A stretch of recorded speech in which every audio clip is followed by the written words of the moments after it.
Hello and welcome everyone. General ॲग्रिकल्चरच्या YouTube चॅनलमध्ये मी तुम्हा सर्वांचे मनपूर्वक स्वागत करते. चला आज सुरुवात करूया आपल्या 18व्या लेक्चरला.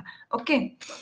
वेळ न दवडता वळूया क्वेश्चन्सकडे. बघा क्वेश्चन आहे dash dash dash soil are most extensive and most fertile are very deep the solum sometime extend over a several feet consisting of alternate layer of silt clay and sand of varying thickness.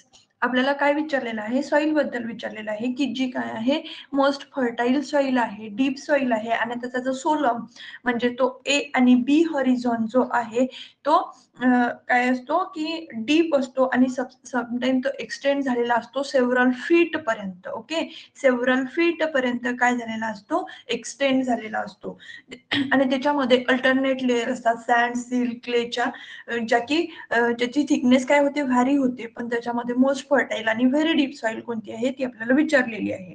आणि बघा याच्यामध्ये आपल्याला विचारलं आहे लॅटेरेटिक soil व्हर्टिसोल soil entisol आणि अल्फिसोल soil. तर बघा लॅटेरेटिक soil जर बघितलं तर लॅटेरेटिक सॉइल काय आहे की ही सर्वात ओल्डेस्ट आहे. ही काय आहे सर्वात ओल्डेस्ट आणि मोस्ट वेदर्ड सॉइल आहे. काय आहे विदर्ड सॉइल आहे. याच्यामध्ये आपल्याला कॅओलिनाइट क्ले मिनरल जास्त पाहायला मिळतात आणि ही कशावरती असते हिल टॉप वरती असते. ही काय असते हिल टॉप वरती आपल्याला ही पाहायला मिळते. ओके. कोणत्या कोणत्या एरियामध्ये ओडिसा केरला तामिळनाडू आणि याचा टोटल जर आपण विचार केला तर किती आहे 25 मिलियन हेक्टर जी आहे ही काय आहे लॅटेरिटिक सॉइल आहे. लॅटेरिटिक सॉइल ही कोणत्या ऑर्डर अंडर येते तर अल्टीसॉल. कोणत्या अल्टीसोल कारण जे आहे आपल्या सॉइल्स आहे इंडियाच्या याचे वेगळे टाईप पडतात आणि ऑर्डर्स किती आहे टोटल ऑर्डर आहे 12 आणि इंडियाचे सॉइल किती आहे टोटल आहे 7. ओके. इंडियाच्या सॉइल जर विचारलंय तर 7 आणि ऑर्डर जर विचारलं तर 12. आता लॅटेरिटिक सॉइल बद्दल आपण बघत आहोत की हे काय आहे की ओल्डेस्ट आणि मोस्ट विदर्ड सॉइल आहे. शिफ्टिंग ऍग्रिकल्चर जे आहे याच्यामध्ये फॉलोड आउट केल्या जाते. याच्यामध्ये आपण कुठं बघितलं नाही की मोस्ट फर्टाईल आहे की काय ओल्डेस्ट आहे. ओके. देन आहे व्हर्टिसोल सॉइल बद्दल मला असं वाटतं की यावरती व्हर्टिसोल सॉइल वरती आपण आधीही एक क्वेश्चन बघितलेला आहे. व्हर्टिसोल सॉइल काय आहे याला आपण ब्लॅक सॉइल म्हणतो जनरली. याला काय म्हणतो ब्लॅक सॉइल कोणता आणि याला काय म्हणतो रेगूर मृदा म्हणतात. त्याला रेगूर सॉइल सुद्धा म्हणतो. ओके. हे काय आहे बेसाल्टिक रॉक पासून बनलेली आहे. ही काय आहे बेसाल्टिक रॉक पासून काय झालेली आहे याचं फॉर्मेशन झालेलं आहे. ओके. 30 to 80% याच्यामध्ये आपल्याला क्ले मिनरल पाहायला मिळते आणि सगळ्यात मेन महत्वाचं म्हणजे यामध्ये काय आहे swelling and shrinkage property. Swelling आणि श्रिंकेज प्रॉपर्टी आपल्याला याच्यामध्ये पाहायला मिळते. याच्यामध्ये कोणता मिनरल असतो मॉन्टोमोर्लेनाइट. लॅटेराइट मध्ये कॅओलिनाइट क्ले मिनरल. ओके. आता ही एंटीसोल सॉइल जी आहे कोणती सॉइल म्हटलं एंटीसोल सॉइल जनरली याला काय म्हणतो आपण ॲल्युव्हियल सॉइल. याला काय म्हणतो आपण ॲल्युव्हियल सॉइल. ही जनरली आपल्याला कुठे पाहायला मिळते तर ही जे बँक ऑफ रिव्हर साइड असतात. Okay. Bank of river side त्यामध्ये आपल्याला पाहायला मिळते. ओके. ज्यामध्ये काय आहे ते तर काय ते अल्फिसोल हा काय एक ऑर्डर आहे. ही कशाच्या अंडर येते अँटीसोलच्या अंडर येते. यामध्ये आपल्याला अल्फिसोल सॉइल पाहायला मिळते. त्यानंतर अरिडिसोल एंटीसोल हे कशामध्ये येतात एंटीसोल अंतर्गत येतात. ओके. ॲल्युव्हियल सॉइल सुद्धा याला म्हणतो आपण. याला काय म्हणतो आपण जनरली ॲल्युव्हियल सॉइल. कुठं सापडते बँक ऑफ रिव्हर सॉइल ही काय मोस्ट फर्टाईल सॉइल असते. कारण की काय होते की रिव्हर साइडच्या एरियामध्ये इथं काय होते डिपॉझिशन होत राहतं. ओके. जे रॉक्स असतील मिनरल्स असतील विदर्ड जे काही मटेरियल असेल याचं काय होतं डिपॉझिशन जे आहे इथं होत राहतं. या डिपॉझिशन मुळे काय होते की ही काय व्हेरी डीप सॉइल आहे. हे काय व्हेरी डीप सॉइल आहे आणि त्याच्यामध्ये आपल्याला वेगवेगळ्या लेअर ज्या आहे सँड सिल्क क्लेच्या वेगवेगळ्या लेअर वेगवेगळ्या थिकनेसच्या पाहायला मिळतात. मग आपलं करेक्ट आन्सर काय आहे इथं ऑप्शन सी एंटीसोल. वळूया नेक्स्ट क्वेश्चन कडे. क्वेश्चन काय बघा, which cause dropping of apple fruits in from trees in a month of June. तर आपल्याला काय विचारलंय की जून महिन्यामध्ये सफरचंदाची जी फळं आहे ते झाडावरून खाली पडण्याचं नेमकं रिझन काय असते. ओके, फ्रूट ड्रॉप का होतो जून महिन्यामध्ये. तर ऑप्शन्स दिले बघा, lack of pollination, B moisture stress, option C calcium deficiency आणि ऑप्शन डी अल्टरनेट बिअरिंग. तर बघा, जून महिन्यामध्ये आपण बघतो जनरली काय तो समर सीझन आणि ऍपल काय आहे टेम्परेट क्रॉप, त्याला काय कूल रिजन किंवा कूलर सीझन जो आहे काय असतो मोस्ट फेवरेबल असतो. मग त्याच्यामुळे काय होतं की मॉइश्चर स्ट्रेस त्यावरती जास्त येतो, म्हणून फ्रूट ड्रॉप हा आपल्याला पाहायला मिळतो कशामध्ये, ऍपलमध्ये. पण आपला करेक्ट आन्सर काय आहे इथे ऑप्शन बी. नेक्स्ट क्वेश्चन बघा, which of the following statement is और आर ट्रू. ऑप्शन आहे बघा, rate of initiation of flowering depends on how short or how long photo period. आता जो फ्लॉवरिंग पिरियड आहे हा ऑप्शन मध्ये काय सांगितलेलं आहे की जो फ्लॉवरिंग पिरियड आहे, फ्लॉवरिंग पिरियड जो आहे हा मेनली डिपेंड असतो फोटो पिरियड वरती. यस, करेक्ट आहे. फोटो पिरियडचा मोठा जो इफेक्ट आहे हा फ्लॉवरिंग वरती होत असतो. ओके, जर शॉर्ट डे प्लांट असेल, लॉंग डे प्लांट असेल तर त्याला एक फोटो त्याच्या फ्लॉवरिंगला एक सर्टन फोटो पिरियड रिक्वायर्ड असतो. यावरती सुद्धा आपण आधी डिस्कशन केलं आहे की लॉंग डे प्लांट मध्ये किती फोटो पिरियड असतो आणि शॉर्ट डे मध्ये किती. ओके, देन आहे short the days more rapid initiation of flowering in short day plant. Okay, तर यामध्ये काय सांगितलं आपल्याला, शॉर्ट डे प्लांट मध्ये काय होते की मोर रॅपिड जे इनिशिएशन आहे फ्लॉवरचं हे फार लवकर होते. तर हे सुद्धा काय आहे करेक्ट आहे. देन नेक्स्ट आहे की longer day more rapid initiation of flowering in long day plant. आता लॉंग डे प्लांटला काय होते, जे इनिशिएशन ऑफ फ्लॉवरिंग जे आहे हे काय असते, लॉंगर पिरियड असतो किंवा मोर जे फ्लॉवरिंग इनिशिएशन आहे याला काय लागतो, टाइम लागतो. तर हे आपले तिन्ही जे ऑप्शन आहेत हे काय आहेत करेक्ट आहेत. आणि एक्झॅक्टली आपल्याला क्वेश्चन मध्ये काय विचारलेलं आहे की विच स्टेटमेंट इज ट्रू. तर आपला करेक्ट आन्सर काय आहे option D, all of the above, सरकारी ऑप्शन. ओके, वळूया नेक्स्ट क्वेश्चन कडे. In which of the following extension method newspaper article are included. तर बघा, याच्यामध्ये आपल्याला एक्सटेन्शन मेथड्स आहेत, त्याच्यामध्ये बघा इंडिव्हिज्युअल, ग्रुप आणि मास ह्या मेथड आपण जनरली यूज करतो. ओके, इंडिव्हिज्युअल जो आहे तो इंडिव्हिज्युअल जे आहे, आता जनरली आपण कन्फ्युज कशामध्ये होतो, इंडिव्हिज्युअल मध्ये तर आपण होत नाही. तर एक्सटेन्शन मेथड आपल्याला न्यूजपेपर विचारलेली आहे. तर ग्रुप म्हणजे काय की जिथं 3 to 30 पीपल जे आहे ते एकत्र येतात. Okay, more than 3. जिथं इंडिव्हिज्युअल म्हणजे one person to another person, जिथं काय होते एक्सचेंज ऑफ आयडियाज होतात त्याला काय म्हणतो पण इंडिव्हिज्युअल एक्सचेंज होतात. देन ग्रुपमध्ये काय होते की 3 to 30 पीपल जिथं एकत्र येतात आणि आयडिया एक्सचेंज होतं, कम्युनिकेशन होतं, त्याला काय म्हणतो पण ग्रुप कॉन्टॅक्ट मेथड म्हणतो. याच्यामध्ये येते बघा सिम्पोसिझम, काय ते सिम्पोसिझम, त्याच्यानंतर लेक्चर्स वगैरे हे कशाच्या अंडर येते तर ग्रुप कॉन्टॅक्ट मध्ये. आणि मासमध्ये काय येते तर मासमध्ये बघा जे फोल्डर असेल मोर दॅन 30 पीपल जिथं कम्युनिकेट होतात त्याला काय म्हणतो पण मास मेथड म्हणतो. जे की फोल्डर, ओके, फोल्डर असेल, न्यूजपेपर हा नंबर ऑफ पीपल कडे ऍट अ टाइम आपण काय करतो कम्युनिकेट करू शकतो. तर हे काय आहे एक मास मेथड आहे, म्हणून इथेही आपलं करेक्ट आन्सर काय आहे option C. Okay, next question कडे वळूया. Water in the soil moves from dash dash to dash. Okay, आणि ऑप्शन आहे बघा, A lower potential to higher potential. जे वॉटर आहे सॉइल मधलं ते कसं मूव्ह होते. ओके, जे सॉइल वॉटर रिलेशन आहे तर ते कशा पद्धतीचं असते. तर त्याला यामध्ये आपल्याला विचारलेलं आहे वॉटर जे आहे ते सॉइल मधून, आता ही काय आहे आपली सॉइल, सॉरी पकडू आपण हे सॉइल आहे. आणि यामध्ये जी आहे आपल्याला वॉटर मुवमेंट विचारलेली आहे की वॉटर मुवमेंट जी आहे ती कशा पद्धतीने होत असते. तर इथं ऑप्शन दिले आहे बघा, A lower potential to the higher potential, sorry आता ही काय आहे आपली सॉइल पार्टिकल आहे. ओके, सॉइल पार्टिकल,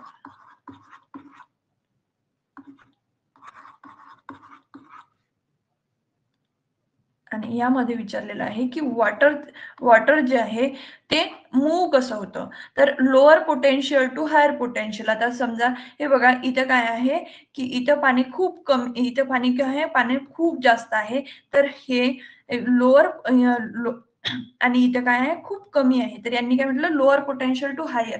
तर या लोअर रिजन पासून ते हायर रिजनला जाईल का. दुसरं ऑप्शन दिलंय की higher potential to higher, higher मधूनच हायर मध्ये जाईल का. देन थर्ड आहे higher potential to lower potential, higher कडून लोअर कडे येईल का. आणि ऑप्शन डी आहे लोअर टू लोअर. तर जनरली जे वॉटर मूव्ह होत असते ते कसं होते, हायर पोटेन्शियल जिथं पाणी जास्त आहे तिथून काय ते कमी, जिथं प्रवाह जिथं कमी आहे, जिथं त्याची क्षमता काय कमी आहे, तिथं तो मूव्ह होत असतो. कोण वॉटर जे आहे ते मूव्ह होत असते. म्हणजे करेक्ट आन्सर काय आपलं higher potential to lower potential. Okay. Reverse osmosis जे आपले आरओ फिल्टर आहे हे याच्याच बेसिसवरती, हा जो कॉन्सेप्ट आहे हा कॉन्सेप्ट लक्षात ठेवूनच काय झालं आहे आरओ रिव्हर्स ऑस्मॉसिस इथं जो आहे कॉन्सेप्ट यूज होतो की जे एक बघा याच्यामध्ये काय होते की टंकीमध्ये पाणी असते ते काय होते खाली येते की इथे काय असतो जास्त वॉटर अवेबिलिटी जास्त असते आपल्या वॉटर टँकची. समजा 1000 लिटर आहे तर ते काय होतं की ऑस्मॉसिसनी हायर पोटेन्शियल टू ते काय जातं लोअर पोटेन्शियलला जातं. म्हणजे जिथं पाणी कमी आहे तिथं जातं. म्हणूनच आपलं जे आरओ फिल्टर आहे त्याची त्याचं जे फॉर्मेशन किंवा जी आयडिया आहे ती यावरूनच वॉटर इन सॉइल या आयडियावरूनच आलेली आहे. एक्स्ट्रा इन्फॉर्मेशन आहे, लक्षात नाही ठेवली तरी चालेल. देन नेक्स्ट क्वेश्चन आहे बघा की how many ATP are required to produce 1 mole हेक्झोज in photosynthesis. आता बघा आपल्याला क्वेश्चन काय विचारला आहे, 1 मोल हेक्झोज म्हणजे काय. त्यांनी असं न विचारता की 1 मोल शुगर. ओके. 1 मोल शुगर पर्सेंटेज आपण ग्लुकोज जे फॉर्म होतं फोटोसिंथेसिस मध्ये त्याच्यासाठी किती एटीपी रिक्वायर्ड असतात असं आपल्याला विचारलेलं आहे. आणि ऑप्शन आहे बघा A8, B18, C28 आणि D आहे 38. तर बघा ज्या एटीपी रिक्वायर्ड असतात आपल्याला एक ग्लुकोज फॉर्म करण्यासाठी तर त्या किती असतात, सॉरी इथं काय असायला पाहिजे 18. आन्सर काय आपलं बी असायला पाहिजे. ओके.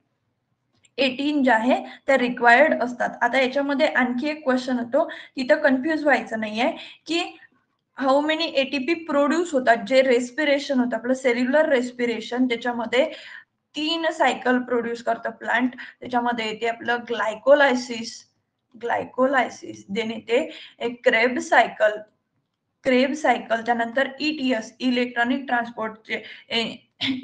ट्रान्सपोर्ट चेन यामध्ये या सेल्युलर रेस्पिरेशन मध्ये किती एटीपी फॉर्म होतात.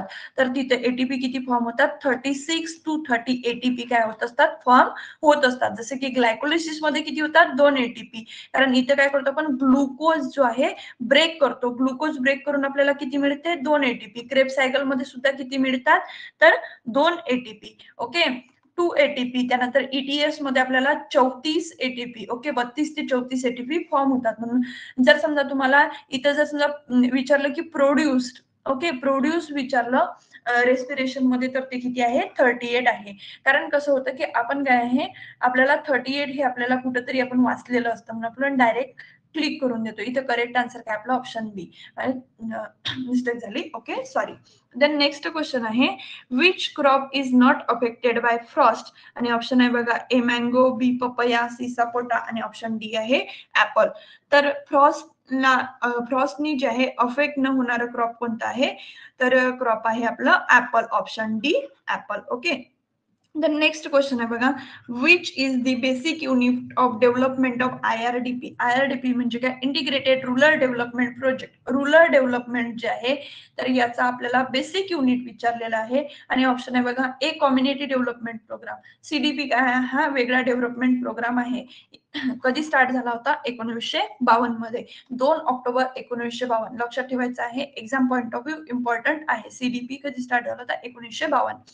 देन आहे व्हिलेज, सी डिस्ट्रिक्ट आणि डी फॅमिली. याच्यामध्ये आपण कन्फ्युज कुठं होतो व्हिलेज मध्ये आणि फॅमिलीमध्ये.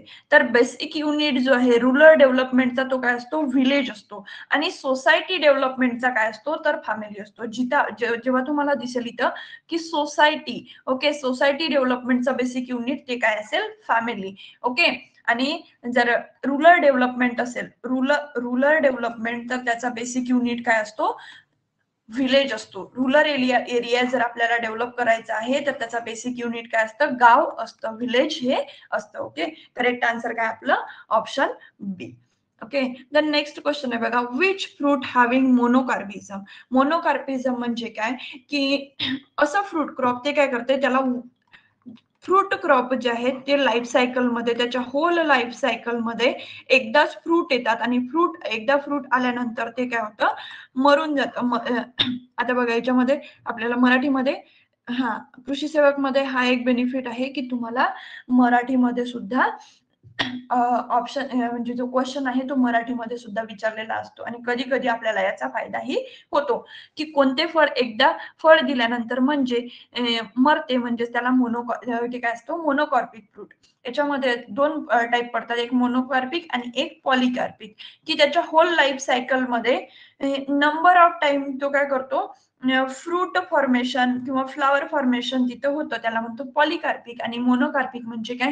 त्याच्या लाईफ सायकल मध्ये तो एकदाच काय देतो? फळ देतो, once in a lifetime, त्याला म्हणायचं आहे मोनोकार्पिक. तर आपल्याला त्याचं म्हणजे कॉन्सेप्ट नाही विचारलेला, आपल्याला त्याचं एक्झाम्पल विचारलेलं आहे. पण आपण जर कॉन्सेप्ट लक्षात ठेवला तरच आपल्याला जे एक्झाम्पल आहे ते लक्षात राहू शकतात. ओके, ऑप्शन आहे बघा ए, जॅकफ्रूट. जॅकफ्रूट लाईफ टाईम आपल्याला, फणस जे आहे आपण एकदा लावलं म्हणजे ते आपल्याला 8 ते 10 वर्ष, कधी कधी 20 वर्ष सुद्धा आपल्याला काय देतं? फळ देतं. म्हणजे हे काय आहे? पॉलिकार्पिक. Okay, पॉलिकार्पिक.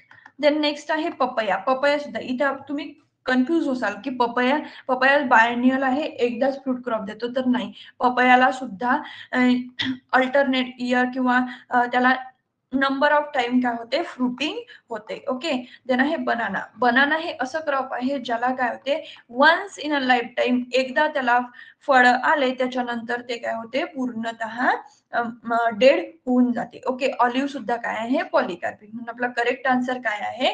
Option C, banana. Okay, पॉलिकार्पिकला तुम्ही हेटेरोकार्पिक सुद्धा म्हणू शकता. ओके, आता बघा, जे आपले लेक्चर कंटिन्यू चालू आहे, तुम्ही बघितलं की आपण आज 18वं लेक्चर कंटिन्यू करत आहोत. तर रिमेनिंग जे 17 लेक्चर आहेत ते तुम्ही कुठं बघणार? तर आपलं जनरल ॲग्रीकल्चरचं हे जे YouTube चॅनल आहे, यामध्ये मी एक प्लेलिस्ट बनवलेली आहे. यामध्ये ॲग्रीकल्चर असिस्टंट सीरीज आहे बघा, त्याच्यामध्ये तुम्हाला 17 जे व्हिडिओ आहेत पूर्ण ते एकाच प्लेलिस्टमध्ये दिसून जातील, की बाबा आपली जी लिंक आहे ते ब्रेक व्हायला नको. कारण काय होते की 1, 2, 3 यामध्ये काय आहे की एकावर एक डिपेंड जे आहे क्वेश्चन. आपण आता आज काय केलं की आपण अनालिसिस घेत आहोत, म्हणून आपण काय केलं की जिथं कुठं मी तुम्हाला एक्सप्लेन केलं असेल, मी तुम्हाला सांगितलं की रिस्पेक्टिव्ह व्हिडिओ तुम्ही बघून घ्या. तर पूर्ण जे क्वेश्चन आहेत, जे व्हिडिओज आहेत ते आपल्याला कुठं दिसतील? ॲग्रीकल्चर असिस्टंटच्या प्लेलिस्ट मध्ये दिसतील. जो कोणी एएफओ करत असेल, एएफओ ची पीवायक्यू सिरीज सुद्धा आपण स्टार्ट केली आहे. ही सुद्धा तुम्हाला या आपल्या जनरल ॲग्रीकल्चरच्या युट्यूब चॅनलवरती दिसून येईल. ओके, देन नेक्स्ट आहे बघा इम्पॉर्टंट, की तुम्ही आता सर्वजण अभ्यास करत आहात. तर आपण काय करतो? एक टॉपिक ठरवतो आणि त्या टॉपिक किंवा एखादं बुक जे आहे त्यानुसार आपण अभ्यास करतो. तर बघा, इसेन्शियल्स ऑफ ॲग्रीकल्चरचे बुक आहे, इसेन्शियल ऑफ ॲग्रीकल्चर. ह्या बुकवरती बेस्ड आपण या जनरल ॲग्रीकल्चर चार्टवरती डेली 6 वाजता काय करत असतो? आपण लाईव्ह क्विज जी आहे ती कंडक्ट करत आहोत. ओके, लाईव्ह क्विज जी आहे ती कंडक्ट करत आहोत. जर तुम्ही इसेन्शियल्स ऑफ ॲग्रीकल्चर सध्या रीड करत असाल तर तुमच्यासाठी ही फार इम्पॉर्टंट आहे. कारण काय होते की आपण वाचतो पण आपल्याला प्रत्येकच गोष्ट जी आहे ती लक्षात राहत नाही, किंवा ऑप्शन कसे कन्फ्युजिंग असतात हे आपल्याला लाईव्ह क्विज, जे आपल्याला आहे क्विजच्या माध्यमातून समजत असतं. आणि लाईव्ह क्विज जी आहे ती आपल्याला आपला प्रेझेन्स ऑफ माइंड किती आहे हे दाखवत असते. कारण 30 सेकंड मध्येच तुम्हाला काय आहे? करेक्ट आन्सर जे आहे ते टिक करायचं असतं. ओके, देन नेक्स्ट आहे आपला हा जनरल ॲग्रीकल्चरचा एक पब्लिक चॅनल आहे. यावरती तुम्हाला ज्या अपडेट आहेत, ओके, ॲग्रीकल्चर रिलेटेड एक्झाम आणि जे कंटेंट आहे किंवा आपले जे काही लेक्चर्स होतील त्याची जी लिंक आहे ती तुम्हाला कुठं प्रोव्हाइड केल्या जाते? तर हे जनरल ॲग्रीकल्चरचं टेलिग्राम चॅनल आहे, यावरती तुम्हाला मिळून जाते. ओके, तर तुम्हाला काय करायचं आहे? जनरल ऍग्रिकल्चर किंवा जनरल ऍग्रिकल्चर चॅट आणि हे आपलं युट्यूब चॅनल याच्या ज्या लिंक आहेत त्या मी तुम्हाला आपला डिस्क्रिप्शन बॉक्स आहे त्यामध्ये प्रोव्हाइड करते. तुम्हाला काय करायचं आहे, सरळ फक्त जाऊन याला सबस्क्राईब करायचं आहे. म्हणजे तुम्हाला काय होईल, जी आपली पर्टिक्युलर कोणत्याही याची एक्झामची जी अपडेट आहे ती यावरती मिळत जाईल. लाईव्ह क्विज जे की 6 वाजता तुम्हाला यावरती जॉईन व्हायचं आहे. ओके. देन आपले जे अगोदरचे लेक्चर आहेत ते कुठं बघायचे आहे तुम्हाला, जनरल ऍग्रिकल्चरच्या युट्यूब चॅनलवरती. ओके. नेक्स्ट क्वेश्चन आहे बघा, in which crop following symptom are observe by damage of spotted stem borer pest. आता इथं स्पॉटेड हा शब्द फार महत्वाचा आहे. तर बघा याच्यामध्ये काय आहे, dead heart in early stage crop, then reddening of mid rib आणि pin hole on the whorl of newly open leaves. आणखी दुसरा इम्पॉर्टंट काय आहे, वर्ल. का म्हणते, कारण तुम्ही ऑप्शन मध्ये कन्फ्युज व्हाल. आता बघा, ए सॉर्गम, बी बार्ली, सी सोयाबीन आणि डी मेज. तर बघा जी स्टेम बोरर आहे, ओके, जी स्टेम बोरर आहे ही सॉर्गमला सुद्धा अटॅक करते आणि सॉर्गम वरती सुद्धा अटॅक करते. आणि तिचे सिम्पटम काय आहेत, तर डेड हार्ट फॉर्मेशन, देन येतं रेडनिंग ऑफ मिड रिब, आणि पिन हेड साइज होल जे आहे, पिन हेड साइज होल हे सुद्धा कोण करते, पिन हेड साइज होल सुद्धा कोण करते, सॉर्गम स्टेम बोरर, चिलो पार्टेलस आपण जिला म्हणतो. पण बघा जो वर्ल रिजन आहे, न्यूली ओपन ल्यूज जे आहे त्यावरती जो फीड करतो तो ती काय, स्पॉटेड बोलवॉर्म. ही काय आहे, फक्त स्टेम बोरर ऑफ सॉर्गम. म्हणून मी तुम्हाला सांगितलं की ऑप्शन मध्ये जे आहे कन्फ्युज व्हायचं नाही. नेक्स्ट काय दिलं आहे, बार्ली, देन सोयाबीन आणि डी मेज. तर बघा जी स्पॉटेड स्टेम बोरर आहे ही कशावरती अटॅक करते, तर मेज वरती अटॅक करते. तुम्हाला कन्फ्युजन जे आहे ते कशामध्ये झालं असेल, सॉर्गम आणि मेज मध्ये. तर याचं करेक्ट आन्सर काय दिलेलं आहे, म्हणजे बघा टीसीएस ने एक्झाम घेतली होती. आता हे जे सगळे तुम्हाला आन्सर जे आहे, हे आन्सर मी नाही सांगितलेले, हे टीसीएस ने दिलेली आन्सर की जी आहे त्यानुसार दिलेले ऑप्शन आहेत. ओके, टीसीएस नी जी आन्सर की दिलेली होती त्यानुसार जे आहेत ते ऑप्शन आहेत. आता बघा एवढं कन्फ्युजिंग तर आपल्याला येणार नाही, पण जर आला तर आपली तेवढी तयारी पाहिजे की stem borer sorghum. Okay, early stage of crop मध्ये कुठं होतो, तर मेज मध्ये, option D. Then next question आहे बघा, vertification is the type of process in which very fast decrease of temperature to avoid intracellular ice crystallization in the cell and tissues of during ultra freezing. आणि option दिले बघा, A mechanical process, B physical, C chemical आणि D electrical. बघा तुम्हाला काहीच जरी नाही समजलं, आता याच्यामध्ये आपण एवढं वाचलं, काहीच नाही समजलं, तर फक्त एवढं लक्षात ठेवा, आता हे जे टेम्परेचर ऑप्शन कसं म्हणजे ट्रिक किंवा ऑप्शन इलिमिनेट कसे करायचे. आता टेम्परेचर काय आहे, फिजिकल फॅक्टर. आपल्याला माहिती आहे हा काय आहे, एक फिजिकल फॅक्टर आहे. आपल्याला इथं दिलेला आन्सर काय आहे, फिजिकल प्रोसेस आपल्याला कुठंतरी दिसते, क्ल्यू लागते आहे आपलं. आणि एक्झॅक्टली करेक्ट आन्सर सुद्धा काय, ऑप्शन बी. आता आपण बघूया व्हर्टिफिकेशन. ओके, ही तुम्हाला ट्रिक सांगितली की आपल्याला माहिती नसलं तरी आपण करेक्ट आन्सर कसं करायचं. व्हर्टिफिकेशन हे काय, फिजिकल प्रोसेस आहे. त्यामध्ये काय होतं की व्हेरी फास्ट डिक्रीज, टेम्परेचर काय होतं, व्हेरी फास्ट डिक्रीज होतं. कशासाठी, की जे क्रिस्टलायझेशन आहे, क्रिस्टलायझेशन थांबण्यासाठी, टिश्यू मध्ये क्रिस्टलायझेशन थांबण्यासाठी अल्ट्रा फ्रीजिंग जेव्हा चालू होते तेव्हा काय होते की टेम्परेचर एकदम कमी होऊन जातं. त्या प्रोसेसला आपण व्हर्टिफिकेशन म्हणतो. तर ती कोणती आहे, हे एक फिजिकल प्रोसेस आहे. दोन्ही काय आहेत, फ्रीजिंग होत असेल म्हणजे काय होते, किंवा कुलिंग होते आणि टेम्परेचर काय होते, रिड्यूस होते. ह्या दोन्ही काय आहेत, एक अबायोटिक फॅक्टर तिथं काय रोल प्ले करत आहे. टेम्परेचर काय आहे, टेम्परेचर जरी कमी होत असेल तरी हे काय एक फिजिकल प्रोसेस आहे, फिजिकल फॅक्टर आहे. तिथं कोणते फॅक्टर अफेक्ट करत आहेत, फिजिकल फॅक्टर. आपलं करेक्ट आन्सर काय, option B, physical process. Then next question आहे बघा, what is the unit of specific heat. आपल्याला बघा युनिट जे आहे ते जनरली ॲग्रोमेट्रॉलॉजीचं सब्जेक्ट आहे. ॲग्रोमेट्रॉलॉजी इन फंडामेंटल्स ऑफ ॲग्रिकल्चर 2 याचे युनिट आणि इन्स्ट्रुमेंट, ओके, हे आपल्याला काय आणि त्याच्या बेसिक टर्मिनॉलॉजी ह्या काय आपल्याला मगअप करायच्या आहेत, कारण की आपण प्रत्येक लेक्चर सिरीज मध्ये जे आहे यावरती क्वेश्चन बघतो. आणि ऑप्शन आहे बघा ए बार, ऍटमॉस्फिअरिक प्रेशर जे आहे ते आपण कशामध्ये मोजतो, बार मध्ये.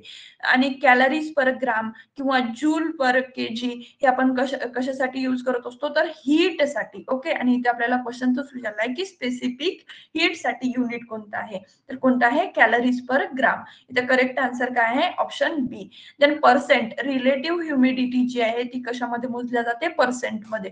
पीपीएम, जे लिक्विड व्हॅल्यू आहेत, ओके, वॉटर पर्सेंट वगैरे जे काय असेल हे आपण कशामध्ये मोजतो, पीपीएम मध्ये मेजर करत असतो. देन नेक्स्ट आहे बघा, what do the regulated market ensure. आता रेग्युलेटेड मार्केट जे आहे, रेग्युलेटेड मार्केट आपण कशाला म्हणतो, की ज्याच्यामध्ये जे पेमेंट आहे आणि कमोडिटी एक्सचेंज आहे ते एका पर्टिक्युलर टायमिंग पिरियड मध्ये होते, एका पर्टिक्युलर टायमिंग पिरियड मध्ये होते आणि रूल्स आणि रेग्युलेशननी चालते, त्याला काय म्हणतो आपण, रेग्युलेटेड मार्केट म्हणतो. तर त्याच्यामध्ये बघा आपल्याला काय विचारलेलं आहे की कोणती प्राइस जी आहे ती कोणत्या प्रकारची असते. बघा आता ऑप्शन ए काय आहे, शॅडो प्राइस. शॅडो प्राइस म्हणजे काय, की एक अंदाजित किंमत जी आहे, अंदाजित किंमत, त्याला कोणती रिटेल प्राइस नाही किंवा एमआरपी वगैरे नसते, एक अंदाजित किंमत दिल्या जाते, तर त्याला काय म्हणतो आपण, शॅडो प्राइस.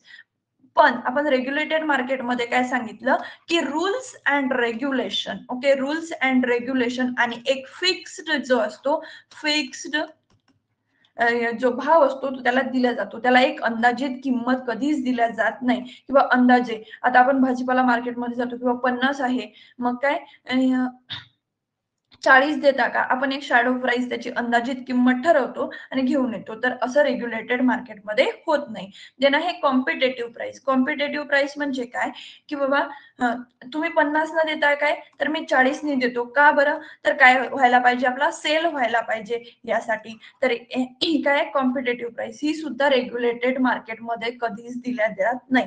त्यानंतर रिम्युनेटिव्ह प्राइस, फायदेशीर किंमत म्हणजे काय, बायर जो आपला बायर आहे त्याला काय फायदा व्हावा यासाठी रेम्युनेटिव्ह प्राइस जनरली यूज केला जाते. But correct payment to the farmer, आता आपले जे नाफेड आहे, नाफेड मध्ये काय एक भाव ठरलेला असतो, ओके, आणि जे करेक्ट पेमेंट आहे ते फार्मरला मिळत असतं. आणि एक्झॅक्टली रेग्युलेटेड मार्केटमध्ये सुद्धा तेच होते की rules and regulation followed out होऊन टायमिंग पिरियडला एक फिक्स्ड अमाऊंट दिला जातो, त्याला काय म्हणतात, रेग्युलेटेड मार्केट म्हणतात. म्हणून आपलं इथं करेक्ट आन्सर काय आहे, तर आपला आन्सर आहे ऑप्शन डी. काय आहे, correct payment to the farmers, जे की रेग्युलेटेड मार्केटमध्ये इन्शुअर केला जातं. ओके. देन नेक्स्ट क्वेश्चन आहे बघा, name the extension M to empowering poor. आणि ऑप्शन आहे बघा, एक emancipatory extension, formative extension, informative extension आणि परस्युएसिव्ह एक्सटेन्शन. आता हे काय आहेत, वेगवेगळे फॉर्म्स आहेत आणि एक्सटेन्शनचं एम काय असते, कोणतं असं एक्सटेन्शन फॉर्म आहे ज्याच्यामध्ये काय कशाचा विचार केला जातो, की एम्पॉवरिंग ऑफ द पुअर. जे सोसायटीज आहे, सोसायटीमध्ये अनप्रिव्हिलेज लोक आहेत, जे पुअर आहेत, त्यांना एम्पॉवर करण्याचं काम कोणत्या एक्सटेन्शन मध्ये केलं जातं, तर ते कशामध्ये केलं जातं, इमॅन्सिपेटरी एक्सटेन्शन मध्ये केलं जातं. आपले करेक्ट आन्सर काय आहे, ऑप्शन ए. बघूया आपण बाकीचे जे ऑप्शन काय आहेत. बघा आता फॉर्मेटिव्ह एक्सटेन्शन. फॉर्मेटिव्ह एक्सटेन्शन हे कशामध्ये असतं, की जे स्कूल एज्युकेशन जे आहे, स्कूल किंवा एज्युकेशन प्रोव्हाइड करणं यंग आणि अडल्टला, हे कशामध्ये केलं जातं, तर फॉर्मेटिव्ह एक्सटेन्शन मध्ये. ओके, इन्फॉर्म आणि याच्यामध्ये काय आहे, की स्किल्स वगैरे जे आहे ते शिकवल्या जातात, स्किल जे आहे ते याच्यामध्ये शिकवल्या जातात, हे फॉर्मेटिव्ह. पण एकदम रुरल अनप्रिव्हिलेज कंडिशन मधले जर आपल्याला त्यांना जर आपल्याला एम्पॉवर करायचं आहे, ते कोणतं आहे, एम्पॅन्सिटरी. पण स्कूल असेल, ओके, स्कूल असेल, आपले कॉलेजेस असतील, त्याच्यामध्ये काय आपल्याला फॉर्मल जे एज्युकेशन मिळतं त्याला म्हणतो फॉर्मेटिव्ह. आणि इन्फॉर्मेटिव्ह याबद्दल मला एवढी आयडिया नाही, ओके. बट इम्पॅन्सिटरी आणि फॉर्मेटिव्ह हा कॉन्सेप्ट जो आहे exam point of view important आहे आणि एक्सटेन्शन मध्ये या दोन वरतीच भर दिला जातो. ओके. द नेक्स्ट क्वेश्चन आहे बघा, which of the following is not a group approach device. आता आपण आधीच बघितलं होतं काय ते, इंडिव्हिज्युअल इंडिव्हिज्युअल, देन आपण बघितलं होतं ग्रुप आणि देन बघितलं होतं मास कॉन्टॅक्ट मेथड. आता ग्रुपमध्ये 3 to 30 आपण याचे एक्झाम्पलही दिले होते की सिम्पोसिझम असेल, वर्कशॉप्स असतील, डेमॉन्स्ट्रेशन असेल, लेक्चर्स असतील, हे कशाच्या अंडर येते? ग्रुपच्या अंडर. आणि मासच्या अंडर जे काही फिल्म असतील, टीव्ही शो असेल, ओके, प्युपेट शो असेल, त्याच्यानंतर न्यूजपेपर, हे कशाच्या अंडर येतं? तर मासच्या अंडर येतं. ओके, तर इथे बघा ऑप्शन दिला आहे ए सिम्पोसिझम कशामध्ये येतो? Group approach. फिल्म कशामध्ये येतो? तर मास अप्रोच मध्ये. आणि आपल्याला एक्झॅक्ट विचारलेलं तेच आहे की नॉट अ ग्रुप अप्रोच. मग ग्रुप अप्रोच कोणता नाही आहे? तर फिल्म जो आहे हा ग्रुप अप्रोच नाही आहे. म्हणून आपला करेक्ट आन्सर काय आहे? ऑप्शन बी. वाईल डेमॉन्स्ट्रेशन, वर्कशॉप हे सुद्धा कशाच्या अंडर येतात? ग्रुपच्या अंडर येतात. ओके, द नेक्स्ट क्वेश्चन आहे बघा, what is the extend of area under cultivation of tapioca in Kerala? आता केरलामध्ये जे आहे टोपियाका म्हणजे ज्याच्यापासून काय होतो? साबुदाणा बनतो.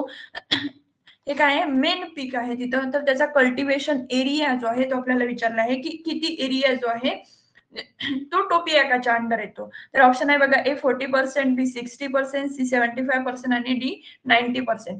तर किती एरिया असतो? जो 60% एरिया आहे तो कशाच्या अंडर आहे? टोपियाकाच्या अंडर आहे. करेक्ट आन्सर काय? ऑप्शन बी. तर नेक्स्ट क्वेश्चन आहे बघा, the form of potassium radially available in plant is. तर बघा ऑप्शन आहे फिक्स. इथं ऍक्च्युअली फिक्स्ड पाहिजे. Fixed potassium, lattice potassium, solution potassium आणि नॉन एक्सचेंजेबल पोटॅशियम. तर हे काय आहेत? वेगवेगळे फॉर्म्स आहेत. कशाचे? पोटॅशियमचे. पण जे प्लांटला रेडिली अवेलेबल आहे तो कोणता असतो? तर तो असतो सोल्युशन पोटॅश जो आहे तो रेडियली अवेलेबल असतो प्लांट्सला. ओके, इथं करेक्ट आन्सर काय आहे आपलं? Option C. बघा असे जे क्वेश्चन असतात किंवा हा मागचा जरी क्वेश्चन बघितला केरलाचा, हा क्वेश्चन काय असतो की बाबा कठीण म्हणजे की आपण म्हणतो की मॉडरेट टू हाय जो पेपर राहतो. ओके, मॉडरेट टू हाय. आणि कोणत्याही एक्झाम मध्ये इझी, मॉडरेट आणि हाय ही लेवल असते. हाय नाही, हार्ड लेवल असते. याच्यामध्ये 8-10 क्वेश्चन जे असे असतात की कुणीच त्याला टॅकल करू शकत नाही. ओके, पण आपण इथं हे क्वेश्चन त्यासाठीच घेतो आहे की बाबा प्रॉब्लेम जो आहे तो हार्ड क्वेश्चनचा जो प्रॉब्लेम आहे तो आपला काय व्हायला पाहिजे? सॉर्ट आउट व्हायला पाहिजे. ओके, बघा आजचे जे क्वेश्चन आहे ते इथे आपले संपलेले आहे. जर तुमचं काही एक व्हॅल्युएबल सजेशन असेल तर ते तुम्ही मला कमेंटच्या माध्यमातून सांगू शकता. ओके, देन जर समजा तुम्हाला हे सेशन आवडलं असेल तर तुमच्या फ्रेंड सर्कलमध्ये जो कोणी कृषी सेवकचा किंवा जो कोणी कृषी सेवकचा अभ्यास करत असेल त्यांना काय करा? शेअर करा. म्हणजे काय होईल की त्यांना एक्झॅक्ट कळेल की कॉम्पिटिशन काय असते आणि क्वेश्चन कशा पद्धतीचे येतात ते. आणि जर तुम्ही व्हिडिओ फर्स्ट टाइम बघत असाल तर आपल्या चॅनलला सबस्क्राईब करा, लाईक करा आणि जी बेल आयकॉन आहे ते बेल आयकॉन जे आहे ती टॅप करा. म्हणजे ज्या ऑल टाईप करा. म्हणजे काय होईल की ज्या सर्व नोटिफिकेशन आहे नेक्स्ट लेक्चरच्या त्या तुम्हाला मिळतील. ओके, थांबूया इथे. Thank you so much.